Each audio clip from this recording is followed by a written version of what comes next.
یو سره دا معلومول غواړي چې الله پاک زمانه رضا دي او رضا نه دي لاغه مختلف علامات دي. یو علامت دا دي چې د کوم سره نه الله رضای دل به الله پاک د عبادت توفیق ورکړي، د تقوا، د پرهیزګارۍ، د اخلاص، د سجدي، د قیام، د رکوع، د تهجد او د نفلونو دل به الله پاک داغه توفیق ورکړي او دا د الله پاک د رضا نه خده. او چې کله یو کس نه الله پاک رضا نه دا کس به ګناهونه کې مبتلا وي. د شیطان رضا کړی دی الله یې خفه کړی دی.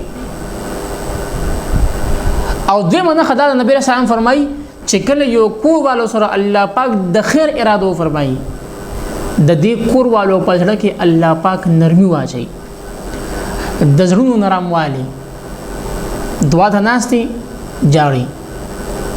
مسلمان باندې سخت رااله دی ورته ولاړ دی، د بل غم تخپل غم وي، د بل تاوان د خپل تاوان وي، د بل تکلیف تخپل تکلیف وي. نو الله پاک چې چا سره د خیر اراده فرمایي دا هغه خلکو په زړونو کې الله پاک نرمي واچي چې دی و د نور خلکو سره احسان کوي، کمالی دی او کو جانی دی. د ګناهونو حفاظت دام د الله پاک د رضا سبب دی. د ګناهونو بچ کېدل دام د الله په توفیق سره کیږي، او عبادت کول دام د الله په توفیق سره کیږي. کله الله توفیق چا سره شامل حال نه دا سړي د ګناهونو محفوظ پاتې کېدل د ناممکن دي.